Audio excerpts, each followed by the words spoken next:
Akong i-explain sa inyo kung anong tambal ang bayad sa uban agent or informant ug nagpailalang yun nga walay hanaw ang witness ug paminaw nato ning video. Pumunta naman tayo dun sa gamot, no? Di umanong gamot ang ibinigay na reward. So muli, sa karanasan po ninyo sa ICFAO, and based on your expertise, normal po ba iyon na gamot ang kapalit ng intelligence information? Hindi po siya normal po, Your Honor. Hindi po siya normal, Your Honor. Siyempre, ang imong expertise is sa kuha lang. Pag-audit, pag-liquidate. Wala kay expertise bahin anang mga giunsa paggamit ang confidential funds o mga intelligence funds. Diba? Siyempre, dili gina normal sa imuha. Basic. Padayon nun. Hindi normal. Naranasan nyo na po ba ito dati na gamot ang bayad para sa impormasyon? Hindi pa po. First time po dun sa may OBP po, Your Honor. Okay. First time po sa OVP.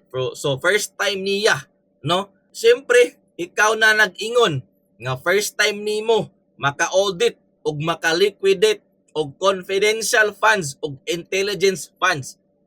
Di ba? Subot lang ipasabot nga wala gi kay experience, expertise og nahibal-an bahin ani nga mga funds. Di ba? Padayon na. Si Mary Grace Piatos ay nakatanggap ng 70,000 pesos worth ng gamot bilang pabuya. Ano po ba yung sakit niya? Ano po ba ang sakit niya? So kini, akong i-explain sa inyo kung anong tambal ang bayad sa mga uban agent or informants.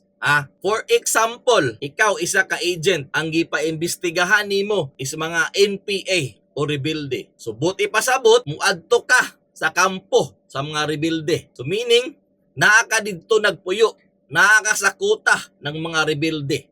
Diba? Para makuha nimo ang mga information nila kung unsa ilang mga future nga plano or mga future nga mga pag-ambush or mga pag-atake. Diba? Basic. Ikaw nga informants, naa ka sa kuta sa rebelde. So karon for example, kung ako isa ka agent na ako sa kuta sa rebelde, kung saon na ako para makuha na ako ang ilang pagsalig sa ako ang ilang trust, ang ilang pagsalig nga kapartido ko nila, kung saon man. So una, public service sa ilaha, di ba? Magserbisyo ko sa ilaha. O kung unsa akong mga nakita nga mga kakulangan sa kampo, o siyempre naa sa bukid, layo sa ospital, walay mga doktor. So main ilang kinahanglan nun, tambal. Di ba? So unsa akong i-request, tagai ko og tambal. Kini nga mga tambal kay mauni among need sa kampo, mauni among need dani karon kung asa ko nag imbestiga. Di ba? So tambal akong pangayoon, Dahil ihatag na ako sa kinsa mangaling commander diha, ba? Mag-public service ko sa ila, di ba? Manambal na yung mga tambal o nara, di ba? Para makuha na ako ang ilang pagsalig. Di ba? Or posible gihapon nga ilang peace offering or peace negotiation dito sa mga NPA, no? Ayaw mo paggubot-gubot unsa inyong kinahanglan among ihatag. Di ba? Dili lang kwarta. Kay kung kwarta ang ihatag, posible ba nga ipalit sa mga armas or unsa ba na diha, no? So mo na siguro nga tambal og mga pagkaon ang confidential funds ng Office of the Vice President.